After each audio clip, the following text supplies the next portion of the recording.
What is up, my imagination connoisseurs? RMB here for this, the 13th live Robservations chat. First of all, I want to thank all of you for joining in. I wouldn't be doing this if there was no audience or people wouldn't. Now, admittedly, the audience is growing, but you people, you members of the post-geek singularity community, I cannot thank you enough for participating, for commenting, for subscribing, for sharing. You guys are great. And as you know, I'm gonna talk for a while, and then I will go back up and look at the chat board and answer all of your questions, or the ones that I think are interesting to share. Now, I wanted to talk. People have been asking me, Rob, share your favorite movies or your Blu-ray collection or this, that, and the other thing. And I got to thinking, like, well, I could do that, but there's a lot of movies to go through. So I figured I would do an ongoing series, not daily, but whenever I felt like it, to discuss my favorite films, starting with each letter of the alphabet. Today, of course, because this is the first one, I'm going to start with the letter A. Now, I'll be honest with you. When I was dating in my 20s, one of my favorite things to do was go to the house of a potential mate and judge them, judge them immediately, and I would judge them based on the kind of media they had in their house, whether it was music, whether it was movies, whether it was books. And I have to tell you, I was pretty unmerciful in my judging, which might be a shortcoming of my own, and I'll cop to that. But here's the thing. Because I spend so much time in my own imagination reflecting on the work of others, whether it's books, whether it's comics, whether it's movies, whether it's video games, whether it's even action figures and model kits, toys, I would expect the same kind of thing, maybe not the same way I did those things, but some kind of there'd have to be some kind of common ground that I would have with somebody I would date based on the media they consume. Because obviously, if you like a movie enough to buy it and it's on your shelf, it means something to you, and it has some kind of an intrinsic value beyond like, oh, I watched this movie in the theater. It's something that lived inside your head. And you want to revisit it over and over again. Presumably, that's why you bought it. Maybe it was just a gift from somebody, but in which case you haven't re-gifted it. So, and especially if it was open, I would assume, there goes Gilbert, by the way, Gilbert's appearance in the show. It wouldn't be a show without Gilbert.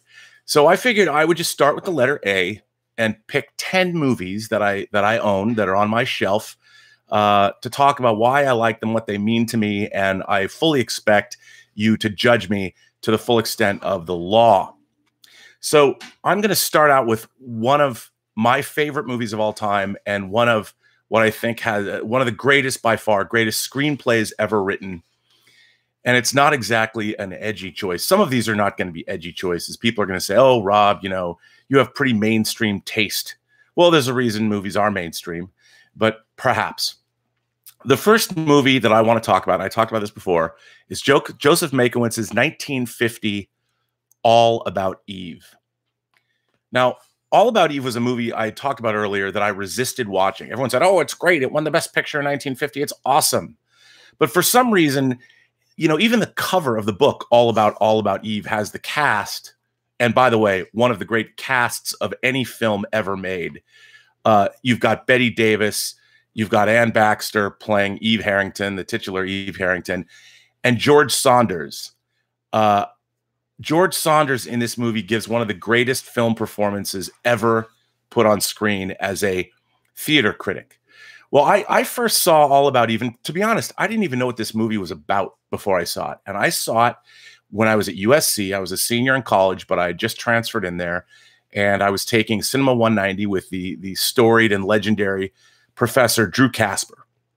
And you would go into the 500-seat Norris Theater at USC to watch films. And this was basically an introductory film class. And I saw some movies that, quite frankly, I'd never seen before that I got to see in Cinema 190 on the gigantic screen. And All About Eve I was blown away. First of all, it's a movie about the artistic process. It's a movie about the theater. It's a movie about the ultimate femme fatale. It's a movie about professional jealousy. But mostly, it's a movie about a woman's place in the world and how she feels about herself, how she feels about her friends, how she feels about her lovers and her significant others. and what it's like to grow old and what that means. And but all set within the New York theater world, which I really didn't know anything about. So first of all, the milieu is incredibly fascinating. The cast is, as I said, just astonishing to watch. It's a masterclass in acting. It is black and white, I warn you. And if you don't like black and white movies, or you won't watch black and white movies, turn this off now. Just turn it off. Go away. I don't want to know you. I really don't. Because you're limiting yourself to some great works of cinematic art. And you shouldn't do that. And you won't watch the original Twilight Zone, so that's a bummer. But I sat in the theater watching this movie. I was 21 years old when I first saw it, and I was just astonished. I was blown away by this film. I couldn't believe the storyline. I couldn't believe the villainy on display. It was a joy from start to finish. And Joseph Mankiewicz famously wrote and directed this film, and it's just one of the masterpieces of cinema. It also came out, as I said, 1950, the same year as Sunset Boulevard, another one of my all-time favorite films. I cannot talk about this movie enough. I've watched this movie, I swear to God, 100 times. And every time I watch it, I just sit and marvel. And I know I could never hope to write something nearly as good as this, even if I wrote for 100 years. It's truly one of the great masterpieces of cinema, and I cannot recommend it highly enough. Plus, it's funny, it's sad, it's a little scary, it's a little dark. Actually, it's a lot dark. And George Saunders, man, his performance, unbelievable. That next brings me to a movie that my parents took me to, I believe when it came out in 1979, right?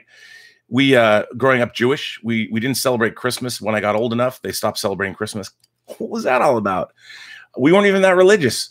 And anyway, every Christmas we had Jewish movie day, and we would go see a movie, and then we'd have Chinese food. And sometimes I would get to pick the movie, and sometimes I wouldn't. The year after this next film, we went and saw 9 to 5 for a Jewish movie day, which was not what I had picked.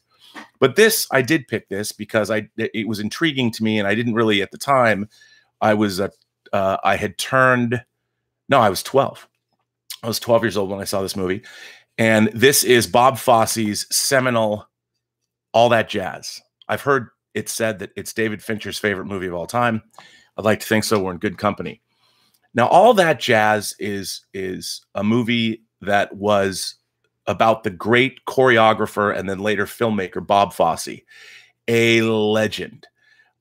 He famously directed Dustin Hoffman playing Lenny Bruce in the film Lenny.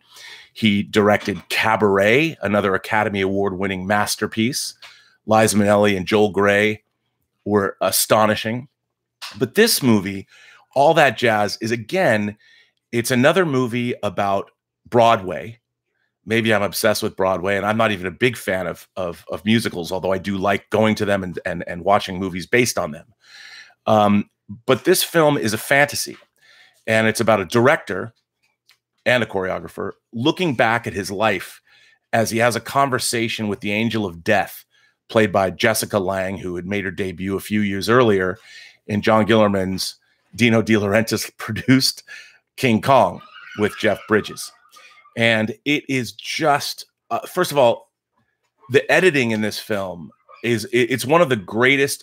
I guess this movie instilled in me a love of film editing, because the way it weaves in and out of time, between in and out of reality, the cutting in this film is just astonishing. And it was really the first time I remember as a 12-year-old just being blown away by editorial. It's something I noticed, and it fascinated me, the way time is used and compressed. And it is a movie about mortality and art and love and being a father and a husband, and a bad father and a bad husband at that. But really, it's about the sort of how does the artistic impulse, how do you balance that with real life and with people that love you and cherish you, and can you be an effective artist and still be an effective human being? And what happens when those two things don't work so well together? And again, it's even a movie where the editor of the film itself is in the movie as an editor. And I cannot recommend this movie highly enough. Again, it's a movie I've watched countless times. I see something different in it every single time. And you know, I consider it it came out in 1979. If I didn't say that, I think I did. You learn this is one of the great modern cinematic masterpieces, even though it came out, well, it's 40 years old this year. All That Jazz is 40 years old this year, which is astonishing to me because it still looks like it was made yesterday almost. The fashions obviously give it away, and some of the film stocks used give it away. But the editorial, there was a lot of, I think there was a lot of what eventually became music video editing in this film. And it is just a masterpiece. And I also consider it one of my favorite fantasy films of all time. It's not, you know, it doesn't have monsters or orcs in it, but it's definitely a movie that presupposes an afterlife in a way. And it's also a musical. It's an astonishing film, and I cannot recommend it highly enough. And the Criterion Blu-ray, amazing. The third film is, we know it as Amelie. In France, it was called The Fabulous Destiny of Amelie Poulain. It was directed by, of course, Jean-Pierre Jeunet, who worked with Marc Caro directing The City of Lost Children and Delicatessen. To me, it was a film that took me by surprise. I first saw it at the 2001 Sitges Film Festival in Barcelona, and I saw it on a double bill with Kyushi Kurosawa's Pulse. Now, when I was in Spain, the Sitges Film Festival is a film festival that has celebrated science fiction, fantasy, and horror films. I believe this year is the 50th anniversary of the festival. Maybe it was last year. They celebrated 2001. This movie, of all the movies ever made in my life that I've ever seen, this movie most encapsulates my worldview and what I believe, the whimsical nature, the magical realism of everyday life. The movie stars Audrey Tautou as Amelie, and she basically plays a girl that has been living inside of her own head for most of her life. When she turns off the light in her bedroom, the metal animal fixtures turn and interact with her. She sees animals in the clouds, and by way of a series of events, she decides that she's going to become an avenging do-gooder for the people in her neighborhood who she thinks she needs to help. And really, the person that really needs help is Amelie herself. And it is first of all, it's a stunning movie to look at. It's unbelievable. And yes, it came out in 2001, the same year as The Fellowship of the Ring. And this was when digital technology, digital coloring technology was first being employed. And there's a lot of that in this movie, which, you know, it makes it very stylized.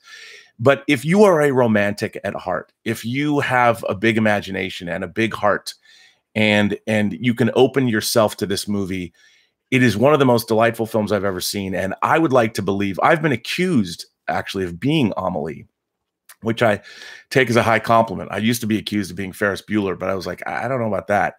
But Amelie Poulain, she's one of my heroines in all of the characters of fiction. The score for this movie by Jan Tiersen is amazing. The film it delights me, and it really speaks to how great it is just to be alive, and how you can find magic right outside your window, or right in the apartment in your neighbor next door might be magical, even though his bones, like Sam Jackson in the upcoming Glass, are basically brittle as glass. Everything in this movie is delightful. It's also a little bawdy, and it's a little twee. And again, yes, it's subtitled, but if you don't want to watch movies that are subtitled, I don't want to know you. I'm sorry. I'm opening myself where you can judge me. I'm judging you. Why would you not watch a movie because it's subtitled? I'll tell you something funny, though. I bought a Japanese, this is the Australian Blu-ray, because it came out in Australia with English subtitles first. I bought a Japanese Blu-ray of this because it wasn't available anywhere else in the world, knowing full well it wouldn't be subtitled in English. But I bought it anyway, just because I would put it on in the background. Also, this makes a great movie if you like electronic dance music, or techno music, or Ibiza chill out music, or Hotel Costas music. If you like that kind of music, Put this on a big screen, turn the sound off, and play chill out Ibiza music, because it works for this too. Another movie that is near and dear to my heart that I just love, and again, a movie that speaks to me, I completely identify with it, is Cameron Crowe's Almost Famous. Now, this is the long bootleg cut, or the untitled version of the movie. It's about 25 minutes longer than the Almost Famous theatrical release. I much prefer this version of the film. It's so much richer. Now, if you haven't seen Almost Famous, and if you know Cameron Crowe only from movies like Say Anything or Jerry Maguire, this is basically, again, I'm very attracted to autobiographical stories, which is probably why I ended up making Free Enterprise as my first and only directorial effort. But this is as many people famously know, Cameron Crowe, who wrote the book Fast Times at Ridgemont High, and later, I believe, the screenplay for the film. He basically bamboozled his way in real life to a writing assignment with Rolling Stone magazine when he was basically 15, 16 years old, and hit the road with the Allman Brothers. And he famously became one of their great journalists, and probably the youngest rock journalist of all time, especially working for Rolling Stone. And this is a fictionalized story that sort of encapsulates his experiences as a youth on the road covering rock bands. And this film is all about how he joins the fictitious band Stillwater, led by Billy Crudup. And and of course, Kate Hudson, in her breakout role, plays Penny Lane, the Band-Aid, not groupie, but the Band-Aid. And it's basically about a young man's awakening to life. And again, it's a celebration of friendship, of love, of rock and roll, the power of rock and roll, and self-discovery. And it also has a fantastic relationship with a single mother and a son and a wayward daughter. And again, the evocation of the early 70s is just, it's fantastic. And I find myself putting on this movie all the time. I love it so much. It means so much to me. And it just, I didn't ever hit the road, but I had a lot of people growing up in Seattle, older people in the Seattle film community and such, that sort of mentored me at various stages, really beginning at 13. When I started, I was allowed to work in a video store when I shouldn't have been, but I was allowed by the guys that knew I was a crazy film fanatic, and I would just come to their video store when there were no video stores. There was one video store in Seattle, Video Space, and it was owned by Weston Nishimura, who later founded the VSDA, the Video Software Dealers Association of America, and I would just show up there and hang out. And they're like, "Kid, you want a job?" Because I wouldn't leave. Almost Famous is near and dear to my heart. I love the film so much. That brings me to a movie from 1980. It is one of my favorite science fiction films that I feel has been sort of lost in the discussion. Nobody talks about this movie anymore. And again, when it came out in 1980, it was mind-blowing. It was a Starlog darling. Everybody was talking about it. I mean, in 1980, that was, of course, the year The Empire Strikes Back came out. And we were right on the heels of Star Wars, of Superman the movie, of Alien, of Star Trek the Motion Picture, of The Black Hole, of Dawn of the Dead, of Phantasm. I mean, both horror and science fiction were huge. And for you imagination connoisseurs out there, if you were especially around when I was, or you even found these movies after the fact, it was a heady time. And I saw this movie for the very first time, I believe it came out around my birthday in 1980, but I might be wrong about that. And for my birthday of 1980, I want to say it was this film and Friday the 13th. And this movie was written by, of course, the great playwright and screenwriter Paddy Chayefsky, who famously wrote Network. He wrote The Hospital with George C. Scott. He was one of America's greatest media writers at the time. And he teamed up with enfant terrible director Ken Russell, who had brought The Who's concept album Tommy to the screen, who directed The Music Lovers, another fantastic film. This movie, of course, is Altered States. Altered States stars William Hurt in a great role. This is another thing I love. I love movies about scientists or college professors or academics. And this was the first movie that made me want to go to college and meet professors like Bob Balaban, like William Hurt as Dr. Jessup, and his lady Blair Brown. I imagine that I would be going to college and meeting college professors that were engaging in experiments with weird Mexican drugs, peyote, and going into sensory deprivation tanks and trying to find the ultimate truth in life. That's kind of what this movie's about. It's set from it goes from the late 60s to at the present day, the early 80s, and is about Dr. Jessup, Dr. Nathan Jessup's exploration into the genetic memories all the way back to the first man. And he's experimenting with drugs and sensory deprivation, and he starts to transform. He starts to hallucinate, and he starts to delve into the great truths. And this film has incredible visuals, incredible trippy visual effects by Brand Farron and company. John Cagliano, I think, Castle of Cagliostro, did an incredible score that's just, it's like, whoa, whoa, whoa, whoa, whoa. I mean, you watch this movie, especially on a big screen, it's as trippy as the visuals that it is showing you. And again, you know, I saw this movie, I was 13. And this was a big film. It was R-rated. My dad had to take me. And I remember famously, my dad came out and he smokes his cigar. He's like, you know, Bobby, I appreciate you like these kind of movies, but what the hell was that? What did we just see? Of course, I loved it. It's on Blu-ray. You should get it. You should take a look at it. And for those of you who don't or haven't ever seen it, it's one of my favorite science fiction films ever made. It's very intriguing. And it was it was photographed by Jordan Cronenweth, who famously shot Blade Runner. And it is a stunning, stunning looking movie. And it was the first time in my life I ever noticed the opening title credits, the way they do the titles, just the title with the font and everything. Amazing. Love this film. Here's a film. My next film is a film that came out when, again, this is not going to be challenging for anyone. And people are going to be like, it won Best Picture. Why do you love it? Just like All About Eve. But there's a reason why some movies win Best Picture and they stand the test of time. Another film about the creative process. I guess for whatever reason, I'm attracted to these kinds of movies. And again, this movie is about classical music, like Ken Russell's The Music Lovers. This is, of course, the great Amadeus. Directed by Milos Forman and based on Peter Shaffer's celebrated play. This movie stars Tom Hulce, who you might know from Local Hero, Bill Forsyth's Local Hero, or, of course, famously, John Landis's Animal House. Amadeus is a movie about Mozart and the relationship he had with Salieri. Mozart is portrayed as kind of he's a hard partying, he's basically the equivalent of rock stars that would trash their hotel rooms. Well, he's the equivalent of that 300 years prior. He's a rock star, whether he's traveling throughout all the courts of Europe, writing some of the best classical music, some of the best music any human being has ever written.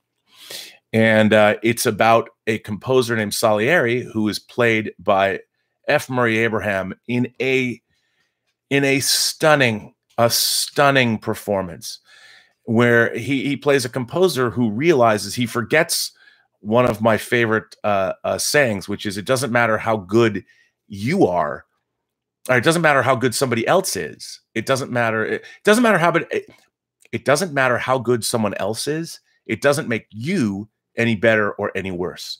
Salieri has forgotten that. And he realizes that no matter what he does, no matter how long he toils, he will never be as good of a composer as Mozart is. And it sort of drives him to distraction. It really dooms him. He is a tragic character in that he is doomed for the rest of his life. The movie is wildly entertaining, delightful, so handsomely mounted, and the music is incredible. Now, there are two versions of Amadeus, and you know, a lot of people will tell you that the theatrical version is significantly better than the extended version, and I think in this movie that's probably true.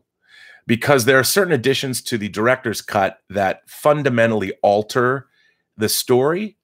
Although I love it all because it's Amadeus, and because I've seen, I do lament the fact that you cannot get the theatrical version on Blu-ray.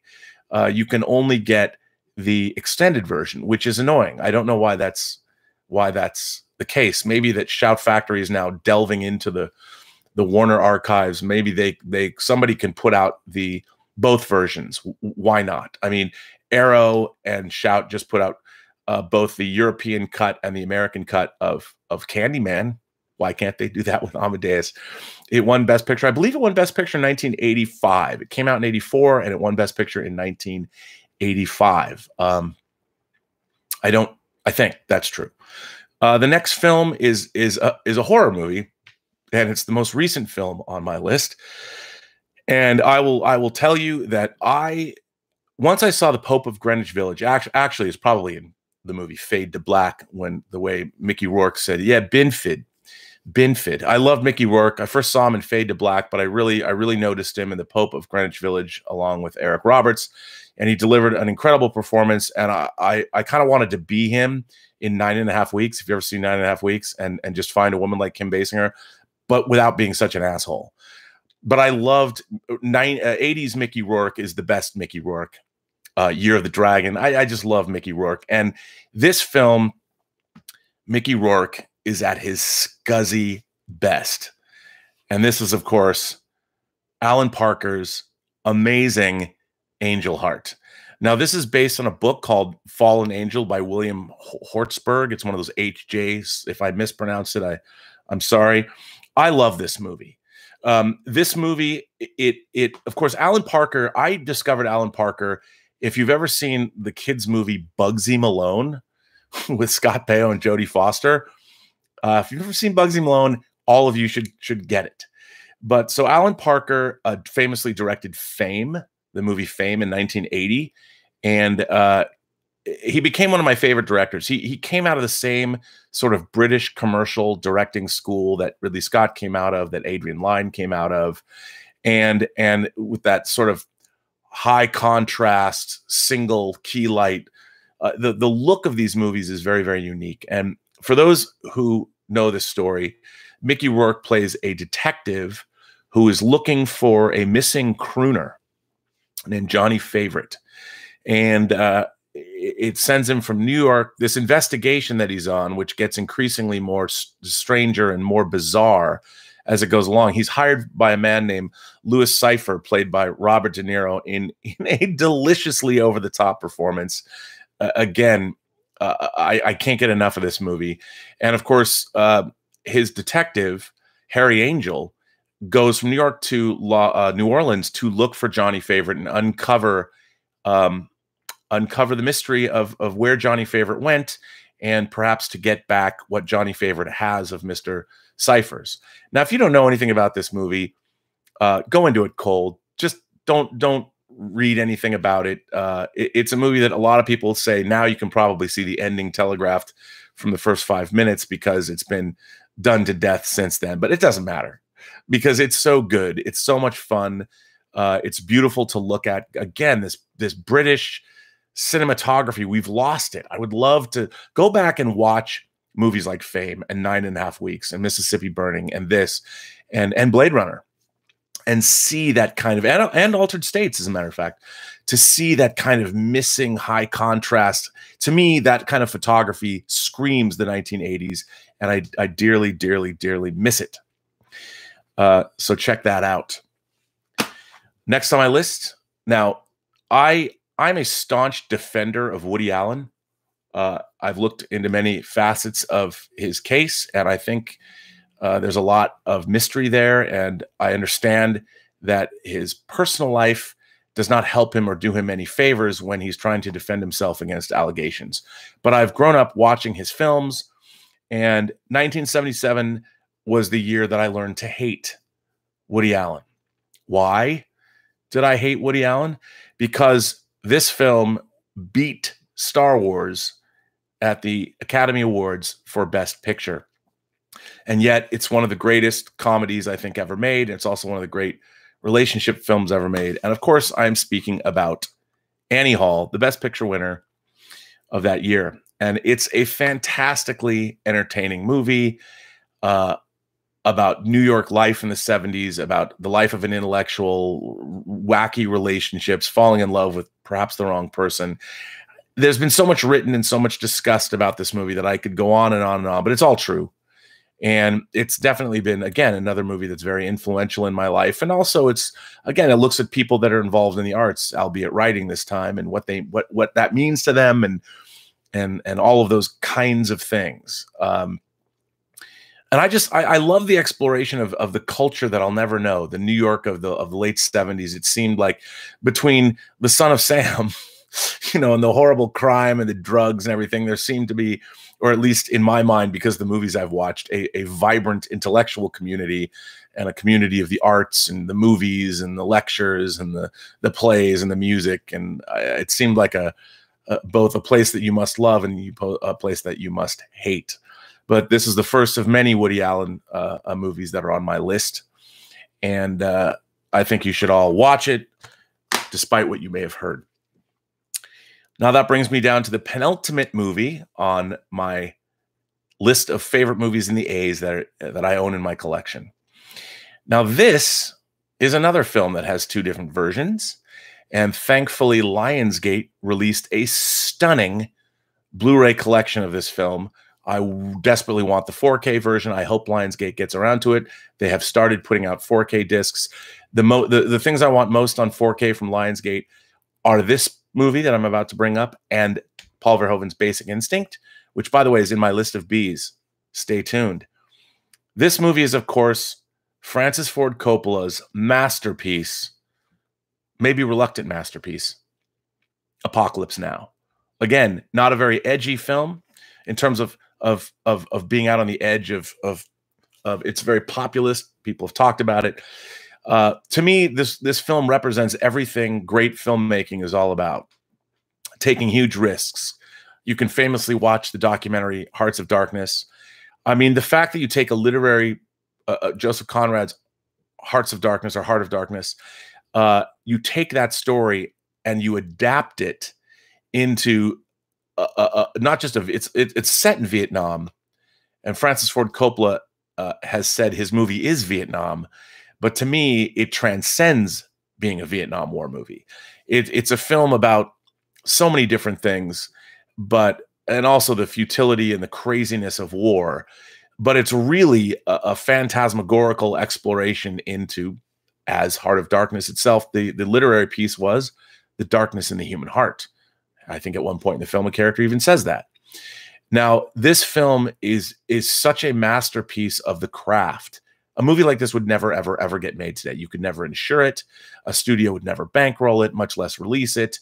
It is a grandiose, operatic war film that there's no CG in this movie. There's a famous helicopter attack on a beach that the likes of which will never be seen. Now everything would be CG, and you just wouldn't believe it. The great thing about this movie is from the opening strains of the Doors, famously playing The End from their first album, over the opening weird montage of a napalm strike against a jungle position, juxtaposed with Martin Sheen's face in a hotel room looking at a fan, going crazy in a drunken stupor, waiting for a mission.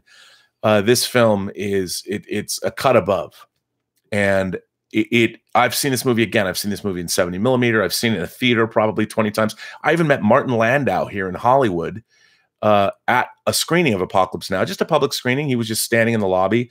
I actually went up to Martin Landau and told him that his performance in another Woody Allen movie, Crimes and Misdemeanors, made me rediscover and reassess my Judaism, which he liked. I also have a Martin Landau story about the Playboy Mansion, which I can never tell publicly, but if you find me at a convention or find me in a bar late at night and I'm a little tipsy, I'll tell you a very funny, very inspiring Martin Landau story about the time I ran into him at the Playboy Mansion.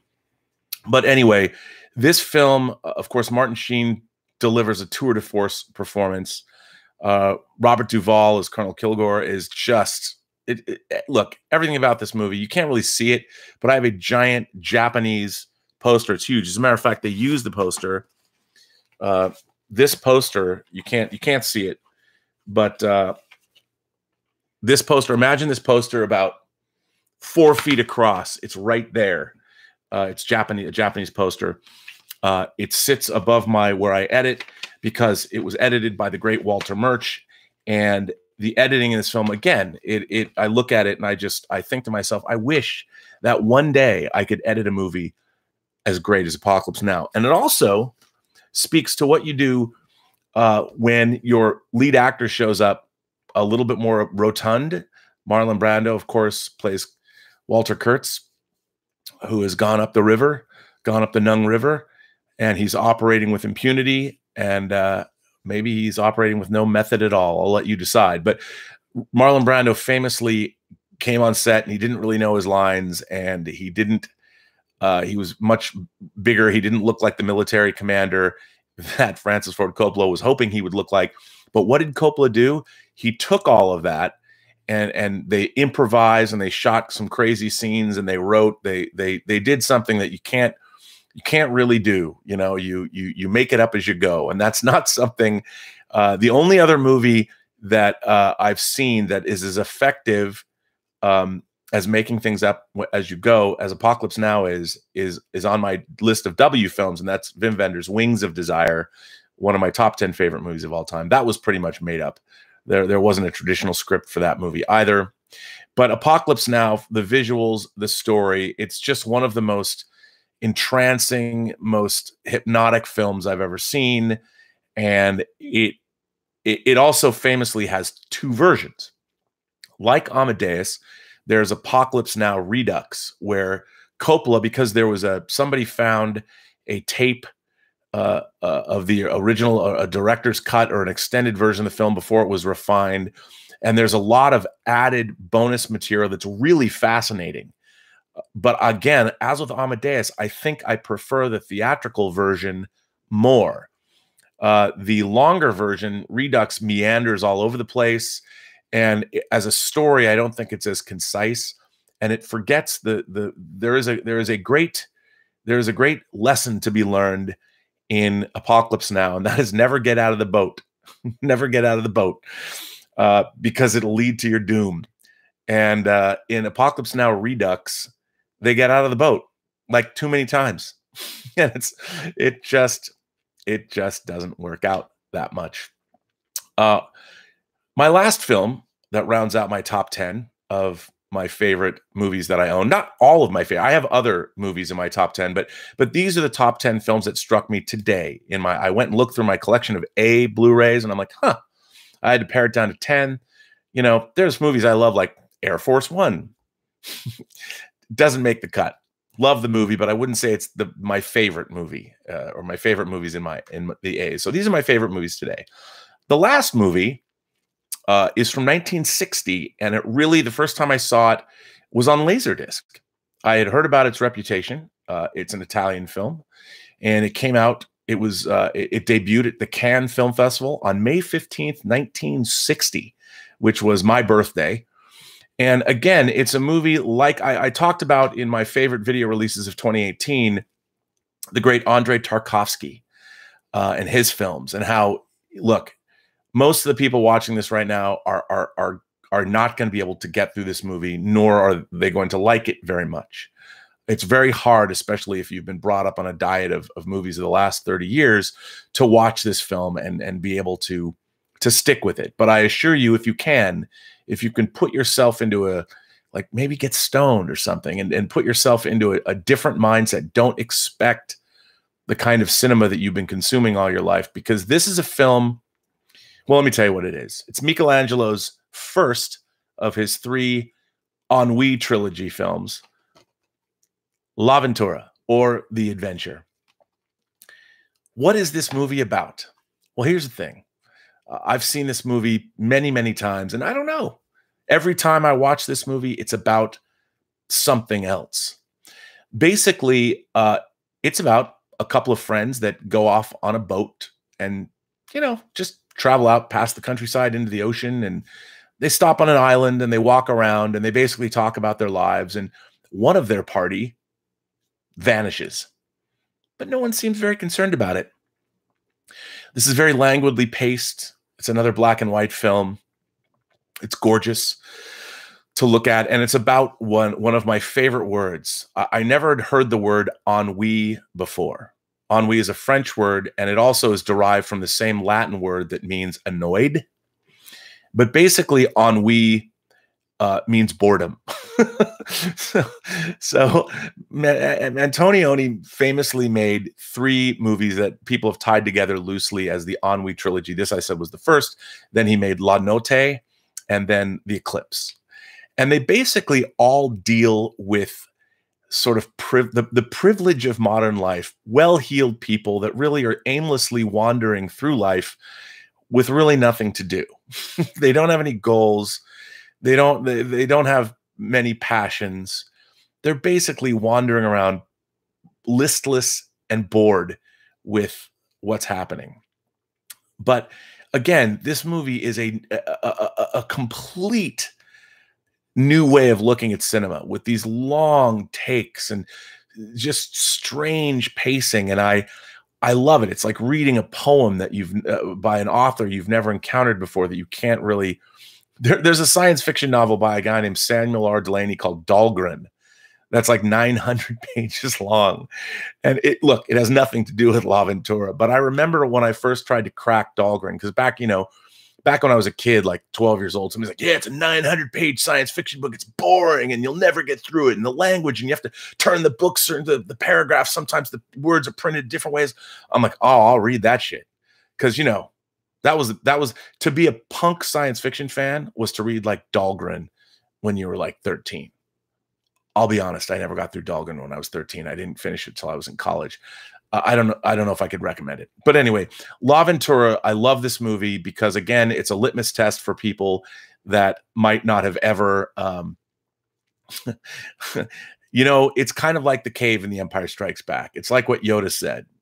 Well, what's in there? Only what you take with you. La Ventura is like that.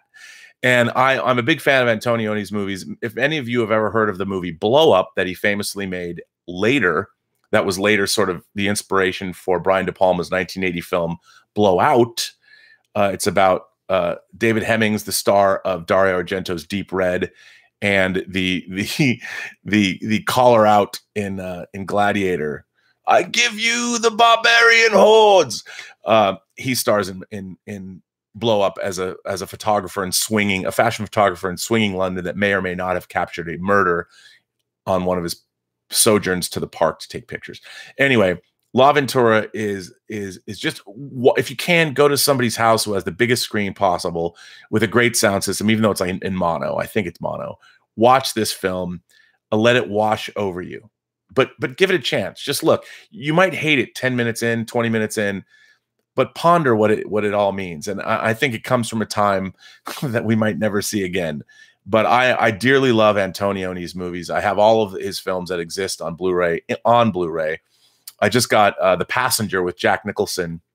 By the way, this movie stars Gabrielle Ferzetti and Monica Vitti. Woo! One of the great things that shaped my ideas of beauty is Italian women in the films of the 1960s.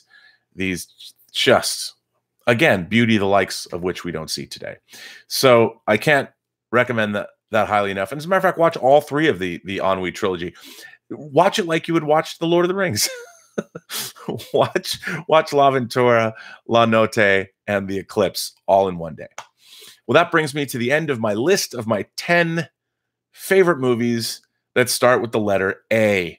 And by the way, like La Ventura, The Adventure, the doesn't count. I moved to the next letter. That's why I come up with The Adventure. So there you go. Tell me what you guys think. And now I'm going to go back up to the top of the list and see what people have said in the chat room to interact. And let's go. So here we go. I'm going back up. Well, a lot of people here. Chris Connolly says stacking comments before the go live. Thank you. Chris Connolly says saw Spider-Verse yesterday. I absolutely cannot wait to get the R&B review on it. Well, it's coming. My review of Into the Spider-Verse is coming. Also, R&B gave high praise to Aqua Momoa, as do I. Dan Murrell gave Aquaman less high praise compared to R&B. I understand there's a lot of people that aren't going to dig it. Chris Connolly, Danger Dan says Danger Dan went nuts for Spider-Verse, which makes me extra curious to what R&B will say. Chris Connolly says, any Screen Junkies appearances for R&B in the future? I don't think so. I mean, I was on Movie Fights once. I was on the Movie Fights Star Trek, and I didn't do very well. But I love Dan Murrell. He's great. And I loved his honest trailers about Star Trek The Next Generation. I mean, he put so much time and effort into that stuff. Yeah, so good stuff. Nerfherder21 says, it wouldn't be a live broadcast without Gilbert barking in the background. Nerfherder21 says, have you seen the Kevin Bacon Hollow Man? Come on. Paul Verhoeven directed that. I do think it's probably his lesser American film, but I've seen it. Let's see. I'm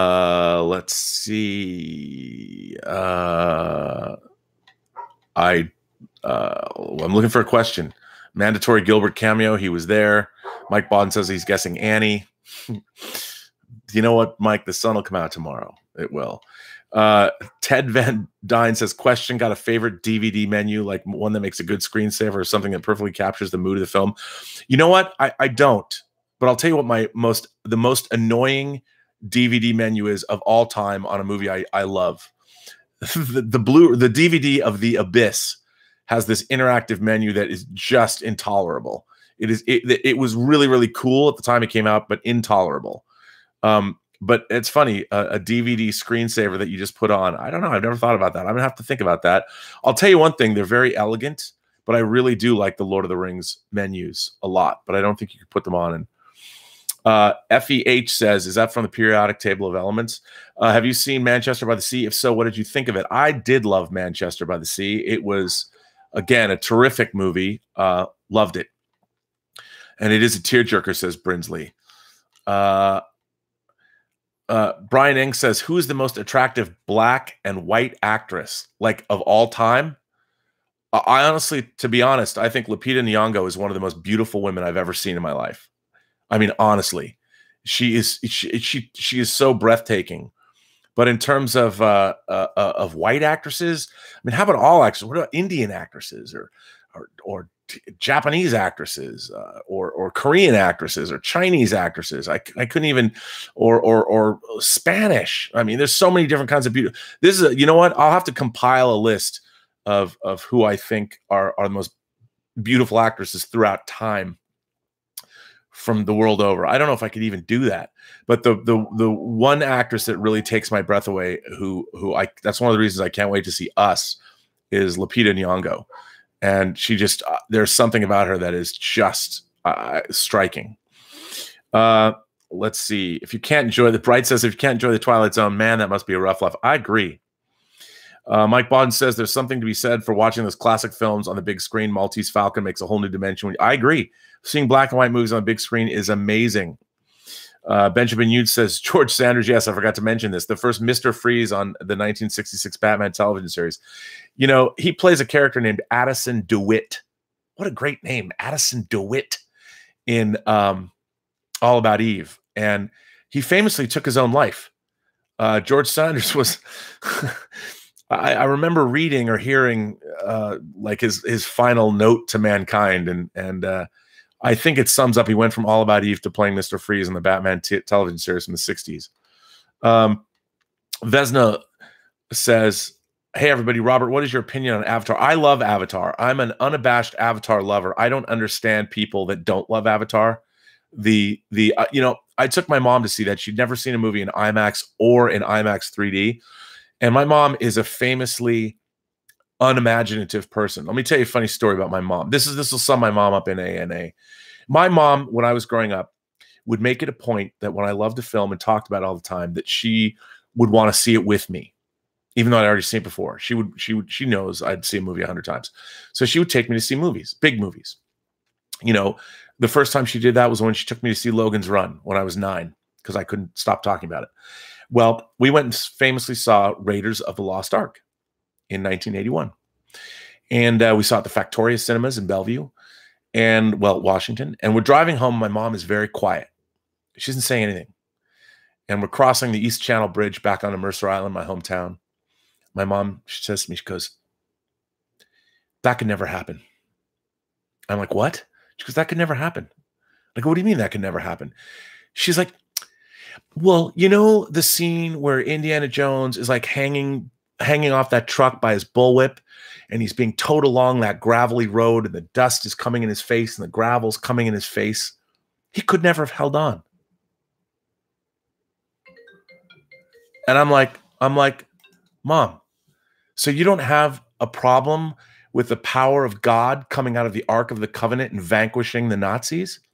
My mom's like, oh, no. I mean, Moses parted the Red Sea and the Ten Commandments. That's fine. But there's no way that he could have hung on with the dirt in his face. That's my mom in a nutshell. Ultimate pragmatist, no imagination. However, after we saw Avatar, my mother took off her 3D glasses. We saw it in Palm Springs at an IMAX theater. Her eyes were as wide as saucers. And my mother was like, how did they do that? And if my mother can be captivated by Avatar, that's all I need to know. By the way, I loved it. I don't care, people. I don't know it's Fern Gully or it's Dances with Wolves. I'm like, you know what? There's stuff in that movie that no one had ever seen before. And I'll tell you, when they go up and fly on those dragons, I forget what they're called. I can't remember the Mokto something or other. That sequence is one of the great sequences in all of science fiction or fantasy cinema. And yes, of course, it could be conceived as a white savior myth. I get all of that. I do. I understand that. But that's also classical storytelling. It goes all the way back. It's ancient Gilgamesh, the ancient Greeks, whatever. I love Avatar. I don't care what anyone says. Bright says, smoking or no smoking? Well, I'll tell you, I mean, I like smoking in movies because I like the way smoke looks on the screen, but, you know, it's bad for you. I get that. But, you know, I've smoked in the past. I was never a regular smoker, but I actually enjoyed smoking. I just don't do it anymore. Let's see. Justin Toner says, some of my favorite films starting with Alien, Airplane, An American Werewolf in London, Army of Darkness. Well, here's the thing. With these favorite films, I tried to not pick the most obvious films. I'm going to talk about Alien in a different discussion when I discuss my favorite science fiction films of all time. Science fiction and horror films, my favorite genre films. This is sort of an overall sort of trip through my cinema history. Ryder B.L. Alley says, all that jazz blew me away. Roy Scheider killed it for stepping outside his wheelhouse. I agree. I mean, All That Jazz, again, one of my favorite movies of all time. Vesna says, not a big fan of jazz, but the movie All That Jazz was great. Well, it's true because it's not really about jazz. It's about all that jazz and everything that comes along. All that jazz meaning life. Ted Van Dyne says, don't forget his work on Alien Resurrection. Oh, I didn't forget it. I just didn't mention it. Brinsley says, my recent pick for A would be Annihilation. Man, what a great movie. You know, I liked Annihilation. I'll have to watch it again. I had problems with it. Let's see. Justin says, I would be shocked if Alien and Airplane are not on my favorite list for A. Yeah, they're not. Airplane is definitely one of my favorite comedies of all time. Let's see. I have Amelie. I didn't. I have that. Writer BLL says that since Rob appeared as a puppet in it. Yes, I own that movie. Bill Hunt's like, the English Patient better be in your stack today, dude. This is only A's. Bill, it's A's. These are A's. Just A's. Only the A. Silent Thriller says, I know Robert and I are from completely different backgrounds, but it's almost like we're twins. That's good. We can be brothers from other mothers. I'm all about that. We might be twins. I was adopted. You never know. I haven't done my 23andMe thing yet, but we might have the same genetic traits or something. Let's see. Limac a Jazz says, we've got dubbing in Germany, so we don't have to read subtitles. Dude, come on. This really bothers me about dubbing in Germany. Let me tell you something. My movie, Free Enterprise, was dubbed in German, and people tell me the jokes don't work. I don't know. I haven't seen it. I do have the German DVD, though. It's pretty hilarious. Let's see.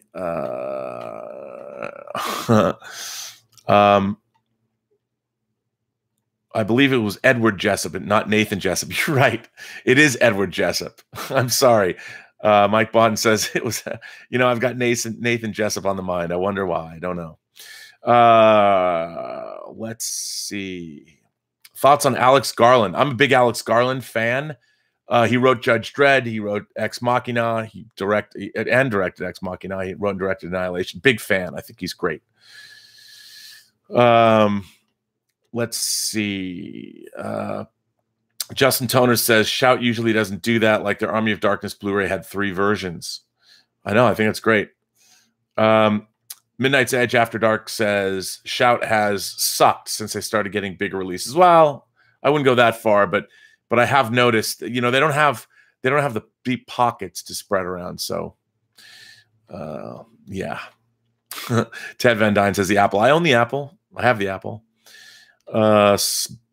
Ben Bam Boom says Sleeper was another Alan classic for me. Yes, I love Sleeper. Lou says I enjoy the documentary Hearts of Darkness more than Apocalypse Now. The documentary Hearts of Darkness was made by Eleanor Coppola, Francis Ford Coppola's wife, and she was shooting it while they were making Apocalypse Now, and it's one of the great. It's one of the great documentaries about the making of movies ever. Kelly Bent says, so far, all the movies you listed, I've never seen. Go figure. Well, that's what this is all about. Hopefully, if you haven't, maybe this will inspire you to go pick up some of the movies you haven't seen and report back. Everybody here in the post-geek singularity community, it's all about the open and honest and respectful sharing of ideas and opinions and what you're excited about, what you love, what you don't love, all of those things. So please join in. And Seth Owen says, I saw Apocalypse Now on mushrooms. Crazy experience. It's great because half the characters in that movie are high half the time. So especially when they're on the Dolong Bridge and those sequences it's great. Justin Toner says Alien and Aliens are classics. They certainly are. And I'm going to be talking about those later. Doc Civil or Doc Cavill says Wings of Desire, can't wait to hit W. I know. W's good. A lot of W's that are great. Ivo Browers asks, is the director's cut worth getting for Alien and Aliens? I love both director's cuts. The director's cut of Alien is actually a little tighter. I think it's a little shorter, even though it's got some added scenes. And the director's cut of Alien is longer. I like it because you get to see Hadley's Hope. You get to see the alien colony, the colony on LV-426 before it gets destroyed by the aliens, which I love. So when for me at least, when they finally get to LV-426 and the Marines enter the complex, it's really creepy because you've seen there. Brinsley asks, is Tropic Thunder the last acceptable form of blackface? I don't know. I mean, I think what Tropic Thunder did with the idea of blackface set the bar. I mean, I don't know how you could do better. Hilarious movie, by the way. I love Tropic Thunder. It's another great movie about making movies and one of the great Tom Cruise performance. Chuck Souza says Agent Cody Banks doesn't make the list. As many of you might know, I was a producer on Agent Cody Banks. I'm also the only single card credited producer in the main titles of the film. Because remember, kids, I've said this before, the biggest lesson in Hollywood, after the lesson I already talked about earlier in one of my live chats, is you do not get what you deserve. You get what you negotiate. Remember that, learn it, love it. By the way, you know what? For somebody, if anyone accuses me of never achieving my life goals, I've achieved many of my life goals many times over, and that was one of them. I got to develop and produce a movie for MGM. Although why it's not on one of my favorite films is because the movie is not nearly as good as it should have been, which is sad. That is something I'm going to address at a later date. I'm going to have an epic look back at the unmaking of Cody Banks, a cautionary tale. I buy my films on Google Play, Ivo Brower says, where both versions are bought separately, sadly. Yes, you should get the hard copies. I know it's very 20th century to put a disc in a machine and wait for it to spin up and play it, but there's some things. Yeah, it's funny to me that there's all these hipsters now who'll buy vinyl, but they won't buy Blu-rays. What's up with that? Let's see. Dubbing is usually bad. Oh wait, wow, I'm losing all these. Okay, it's amazing how moms indulge our interests. My mom sat through Superman 4, Frank Calderon saying this, and Masters of the Universe when I was 5, and took me to a Superman convention in Cleveland, Ohio for his 50th. That's a great mom. That's awesome. Good for you. That's a cool thing. Brinsley says, I'm convinced people only hate Avatar because it was so successful. Probably. Victor Acosta says, Avatar haters usually say that it's just dances and wolves in space. My reply, so what? As if it's easy to make dances and wolves in space. People just take it for granted. Now everyone's like, who cares about Avatars 2 through 5? I do. They're going to be great. Why people bet against James Cameron, I'll never understand. Bill Hunt says, came in late. Was Alien, Akira, or Apollo 13 on that list? Nope. All the President's Men? Nope. Arrival? Nope. All movies I love, though. Justin Toner says, wow, my mom is awesome. My mom is awesome. She really is. She's going to be 80 years old in April, and she still golfs and drives and runs all over the place. And it's great. I'm glad you liked. Uh-oh, my light's flickering out. I guess I didn't charge it enough. Abyss needs a Blu-ray. Yes, it does, Mercer Create. It does. See, these chats, once they go over an hour, it's like ding, ding, ding, turn off. There's so many notes here from people. Listen, I'll tell you what, I'll turn the light off because I didn't charge it enough before this chat. I apologize. You'll have to just, not see my face lit up. Let's see. Amistad, no Alien. I'll be dealing with Alien in a later chat. Let's see. Amelie, yes. Victor, let's see. Dubbing is bad. I hate dubbing. I don't understand why. I mean, I get it. There's one benefit to dubbing that I would say, which is you can still concentrate on the visuals. When you're watching a movie that's subtitled, you spend so much time reading, you miss some of the beautiful cinematography. But that's why I usually watch movies over and over again so I can see them. Tony Leap of Faith and Perfect Man Walked on Water says, I have over 10,000 movies, but I know this person is very much in tune with reality.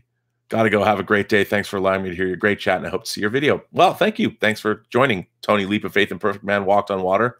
I appreciate that. Ben Bamboo says, I can't stand dubbing. It destroys acting performances. It does. I think there's only one movie. It's an animated science fiction movie called Fantastic Planet from the early 70s, directed by René Laloux. And I have Criterion also released it on Blu-ray. I love the American dub that New World Pictures did. Barry Bostwick of Megaforce fame and Rocky Horror Picture Show fame does the main character. And I met him at a party once, and I went up and talked to him, and I said, hey man, I got to say, I'm a big fan of yours. And he figured I was going to talk about, Rocky Horror, Megaforce or whatever. I said, dude, I love the American dub of Fantastic Planet. He was like, you're the only person who's ever come up and ever said that to me. Congratulations. We had a little drink together. Let's see. Hey, Rob, just finished Legends of the Galactic Heroes, and it absolutely blew me away. Fantastic series. Okay. 27 Bladder says he just finished Legends of the Galactic Heroes, and it absolutely blew me away. Fantastic series. Ruenthal was my favorite character. Okay, for those of you who don't know, the greatest animated space opera of all time. It's a cross between Lord of the Rings and World War II and Babylon 5 and Star Wars and everything.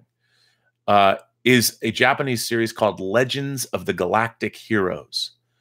You can find fan subs of it online. I have bootleg discs I got in Hong Kong, I don't know, 15 years ago.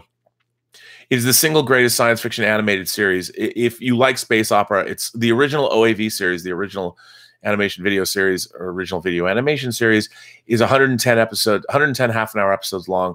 And Sentai Video, famously in 2018, put out a domestic release of the series on Blu-ray with the 3 movies, the original 110 episode series, and the follow-up prequel series, which isn't nearly as good, in a box set for $800. It's $800. But you know what? Legends of the Galactic Heroes is my favorite anime of all time. It's incredible. And I love it. Let's see. Seth Owen asks, is The Abyss available to rent anywhere? I can't find it. I don't know. I've got my double disc DVD. By the way, the DVD, one of my favorite special features on any movie ever is the documentary that's on the Abyss Blu-ray DVD. It's called Under Pressure: Making the Abyss, and I'm convinced that that documentary would never be allowed to be made today for various reasons. It's a very candid documentary. It's interesting seeing James Cameron's process, and it has one of my favorite moments. The idea that somebody said, "Hey, man, there's this unfinished nuclear reactor. You know, what if we filled it up with water because it's already watertight, and we put sets in it? We can film our underwater adventure inside an unfinished nuclear power plant." And they did. Incredible. Frank Calderon says Demon Knight is awesome. I like the Tales from the Crypt movies. I work with Gil Adler, the producer of the Tales from the Crypt movies and the director of, I think he directed Demon Knight, actually. He produced Superman Returns.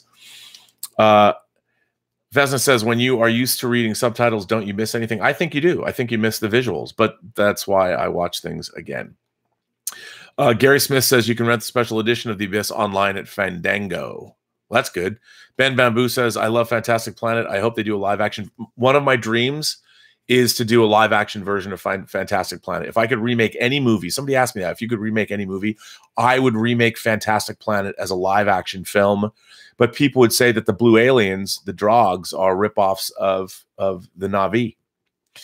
Brian Eng says, did you like Hong Kong? Were you there for business? I've never been to Hong Kong. Did I say, just so you know, I've never been to Hong Kong. I would love to do a Robservations show on, of course, Hot Toys. I love Hot Toys. I want to go to Hong Kong. I love Hong Kong movies. I've wanted to visit there my entire life. But I most especially want to go to Hot Toys' secret base. So if anybody knows anyone at Hot Toys, I want to go do a documentary on Hot Toys, the making of Hot Toys, everything about Hot Toys. And in this documentary, I want to interview everyone that's had a hot toy made of themselves, including Kevin Feige, and ask what they think of that. What's it like when you have the best action figures ever made of you? I want to know. Victor Acosta says The Adventures of Buckaroo Banzai. Go watch now. I do. Again, Shout put that out as a Shout Select disc. MGM famously put it out first. Some of my friends worked on that disc. It's a great disc. Ben Bamboo says, I think dubbing is different when it's animated. It's much more acceptable than doing it over live action. I tend to agree with that. I do, especially with shows like Legends of the Galactic Heroes, because it is, you know, it's the visuals are not as important. I mean, it's not like they're not important, but you know, there isn't so much going on in animated anime visuals. Brinsley says, speaking of The Abyss, I heard the director's cut is worse than the theatrical cut. No way, dude. The director's cut of The Abyss is one of the great director's cuts. It expands, it enhances the film, it explains why well, spoiler alert, there are aliens in The Abyss. In case you didn't know, there are. And the whole storyline with the aliens is so much better in the director's cut. Okay. Since we're talking about The Abyss and it has nothing to do with my topic, I'm going to tell you another Hollywood story. So I used to be involved with the Academy of Science Fiction, Fantasy, and Horror Films. It was founded by the great Dr. Donald A. Reed. And for a while there, I was the director of special events, and I conducted all of the interviews with filmmakers and celebrities that would come to our Sunday screenings or other screenings. And I had heard that James Cameron was that The Abyss, the director's cut of The Abyss, that was going to be significantly longer with huge extra added effect sequences, was going to be released theatrically. And I had suggested to Dr. Reed, because he knew James Cameron, that he bring James Cameron to USC, to the Norris Cinema, and show the director's cut of The Abyss. So I get a phone call, because he famously hand-carried the Terminator to an Academy screening back in 1984. So I had said to Dr. Reed, you should have him come. So I get a call from Robert Hulgwin, who ran the Academy for Dr. Reed. And Robert Hulgwin says, look, James Cameron has agreed to come down for a Q&A that you're going to conduct. You are going to interview James Cameron. I'm like, what? The thing about James Cameron is, not only is he a great filmmaker, but he terrifies me because he knows how to do everyone's job. If you've seen Escape from New York, or you've seen Galaxy of Terror, you've seen Battle Beyond the Stars, I mean, he did visual effects for those films and worked his way up. And he could probably make a movie all by himself if it didn't require multiple people to make films. So he's a very intimidating guy, which I knew. I'd never met him before. So I spent weeks. I read every issue of Cinefex. I went to the Academy Library, the Motion Picture Academy Library, and read everything I could about James Cameron, because there was no internet back then. or it was very in its fledgling stages. And I desperately wanted to show James Cameron that I knew I could hold my own with him, because I was going to be on stage with him for presumably like an hour, like me and him. What? So anyway, the day comes. I'm terrified. You know when you get scared about something, maybe this only happens to me, but I don't sweat my face, the back of my neck and my entire back turns liquid. That was what it was like. It was that kind of sweat. That's my weird flop sweat that I have. So I was just terrified. And I have to, Norris Theaters, 500 people, it's packed. People are sitting in the aisles. So I step out on the stage in front of this whole auditorium. And this is my opening remark. I said, in 1984, all of us sitting in this room went and saw The Terminator.